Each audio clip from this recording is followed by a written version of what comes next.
بیدار، وہم رقود حالانکہ وہ سوئے ہوئے ہیں، ونقلبہم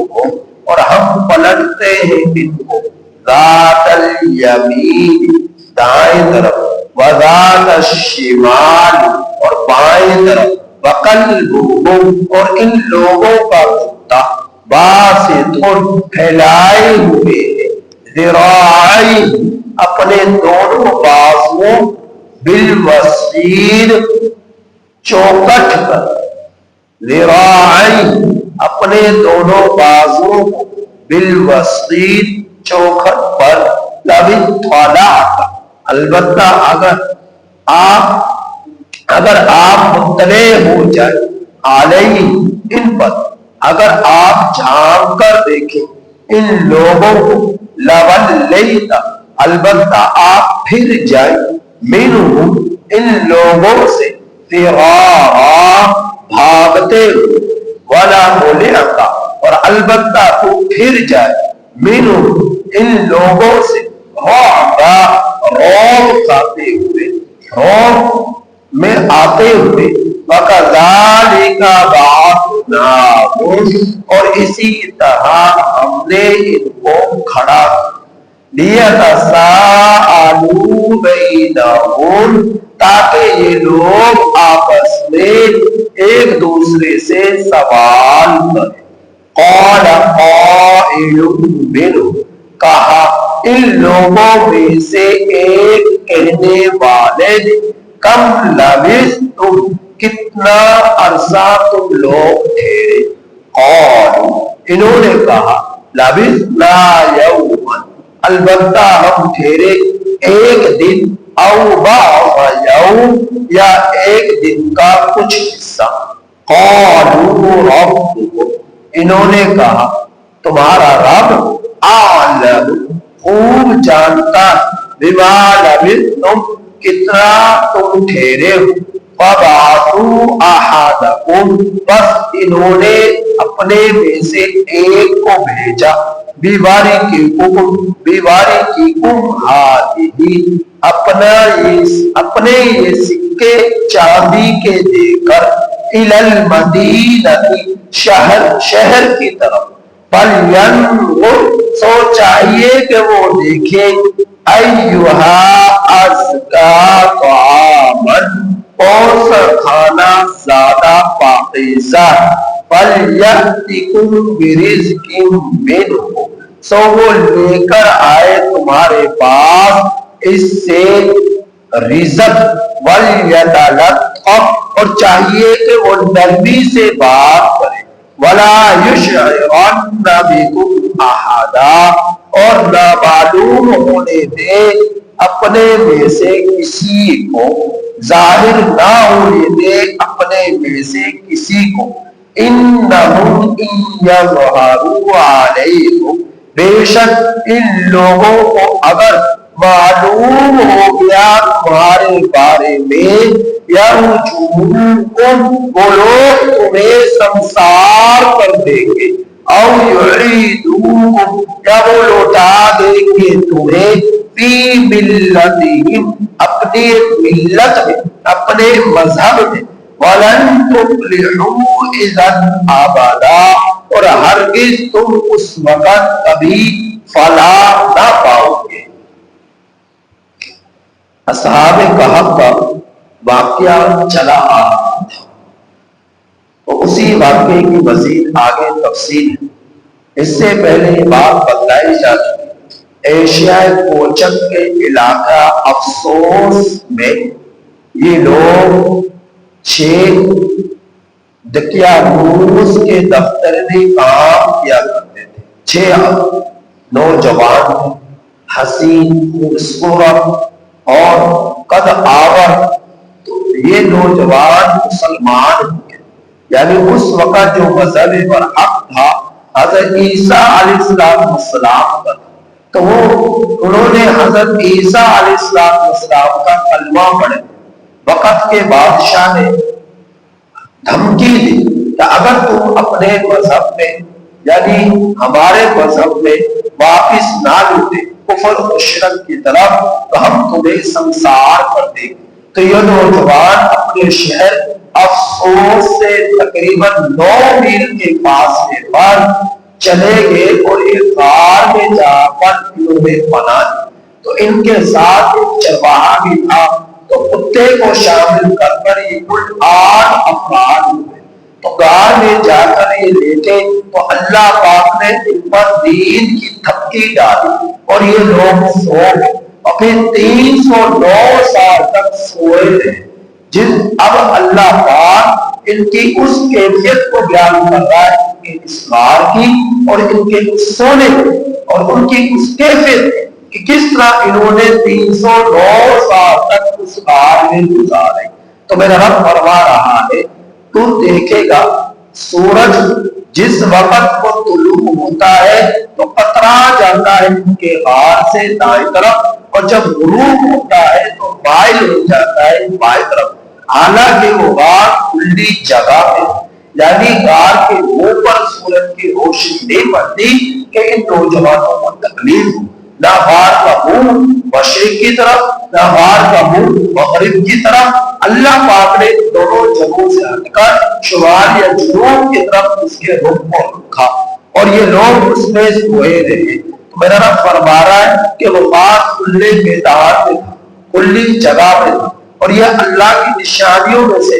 من یہد اللہ فہو المہتد، جسے اللہ ہدایت دینا چاہے بس وہی ہدایت یافتہ ہے۔ اور میں یہ پہلے بتلا چکا ہدایت یافتہ وہی ہوتا ہے جس کے اندر ہدایت کی طلب ہوتی، جس میں ہدایت کی طلب نہیں ہوتی میرا رب بھی اسے ہدایت نہیں دیتا، اور جسے اللہ گمراہ کرنا چاہے کوئی دنیا کی طاقت اسے گمراہی سے نہیں بچا سکتی۔ تو گمراہی سے وہی بچ سکتا ہے جسے اللہ گمراہی سے بچانا چاہے۔ تو اللہ پاک نے انسانوں کو اختیار دیا اور اپنے اختیار سے چاہے تو ہدایت یافتہ بن جائے، اپنے اختیار سے چاہے تو وہ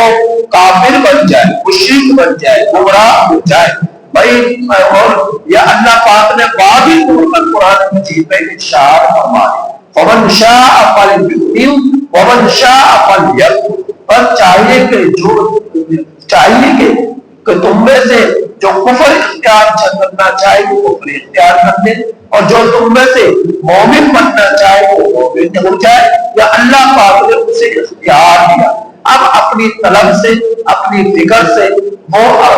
اپنے یا تو ہدایت یافتہ ہو سکتا ہے یا پھر وہ گمراہ ہو سکتا ہے۔ تو اللہ پاک نے ہدایت اور گمراہی کا اختیار انسان کو دیا، لیکن اللہ پاک ہدایت کی طرف اسی کو لے کر آتے ہیں جس میں ہدایت کی طلب ہوتی ہے، اور گمراہی کی طرف اسی کو لے کر آتے ہیں جس میں ہدایت کی طلب نہیں ہوتی بلکہ گمراہی کی طرف اس کا رجحان ہوتا ہے، تو وہ میرا ہدایت یافتہ نہیں بن سکتا۔ میرے رب نے فرمایا یہ میرے رب کی بہت بڑی نشانیوں میں سے ہے۔ اصحاب کہف کا 309 سال تک یہ غار کے اندر سوئے رہے۔ اب میرے رب نے فرمایا کہ اللہ پاک نے ان کے آگے حالت کو بیان کیا۔ کیا بیان کیا؟ وَتَحْسَبُوا، آپ گمان کریں گے ان کے بارے میں، یعنی اگر آپ اس غار میں چلے جائیں، اس غار میں جا کر ان کو دیکھیں کہ وہ نوجوان سوئے ہوئے، تو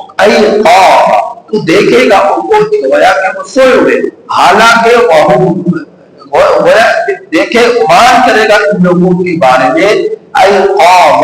کہ وہ بیدار ہیں، حالانکہ وہ سوئے ہوئے ہیں، یعنی ان کے ماشاءاللہ اتنے مقد آمد تھے، حسین تھے، خوبروح تھے اور نوجوان تھے کہ وہ ان کی آنکھیں کھلی ہوئی تھی، جو محسوس ہوتا جیسا کہ یہ جاگ رہے، حالانکہ وہ سوئے ہوئے۔ آج بھی آپ دیکھیں گے بہت سارے لوگوں کی حالت یہ ہوتی ہے ان کی آنکھیں کھلی ہوتی ہیں اور حالانکہ وہ سوئے ہوئے ہوتے ہیں، جب دیکھنے والے کی نظر پڑتی ہے تو یہ محسوس کرتا ہے یہ سویا ہوا نہیں ہے بلکہ یہ بیدار ہے۔ تو اللہ پاک نے ان نوجوانوں کی آنکھوں کو کھلا رکھا، بند نہ رکھا، تاکہ آنکھوں میں ہوا پہنچتی رہے اور آنکھیں خراب نہ ہو۔ طویل زمانہ سوئے رہنے کی وجہ سے اللہ پاک نے ان کی آنکھوں کو کھلا رکھا، لیکن وہ سوئے ہوئے، دیکھنے والا یوں محسوس کرتا جیسا کہ یہ جاگ رہے تھے۔ تو فرمایا 309 سال تک اللہ ان کو کروٹیں دلاتا،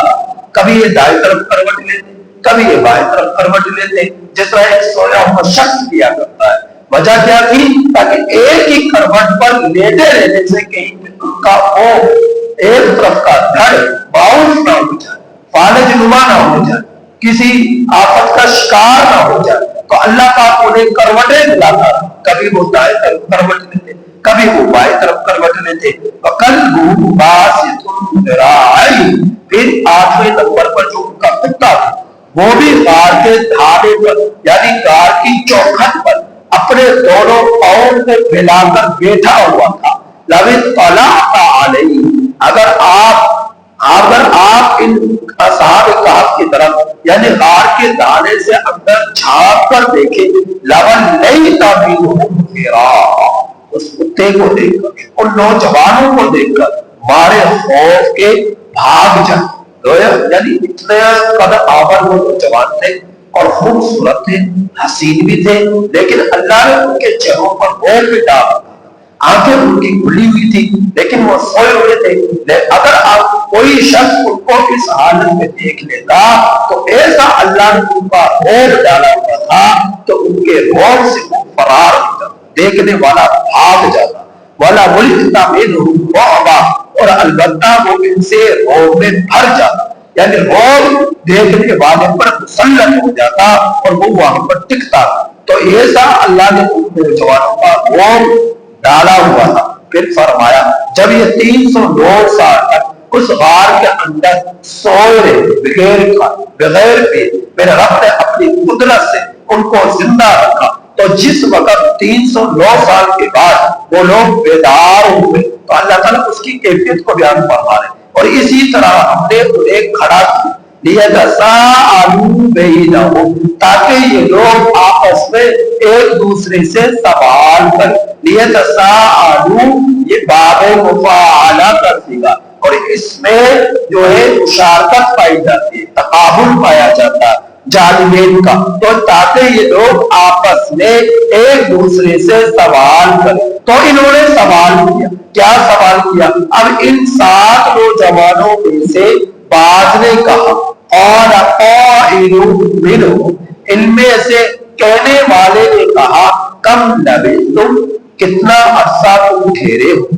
یعنی کتنا وقت گزرا اس میں سوئے ہوئے، آپس میں سوال کر رہے ہیں جس وقت بیدار ہو۔ اب یہ سمجھ رہے ہیں کہ ہم تو صرف دن کا کچھ حصہ سوئے ہیں یا دن کے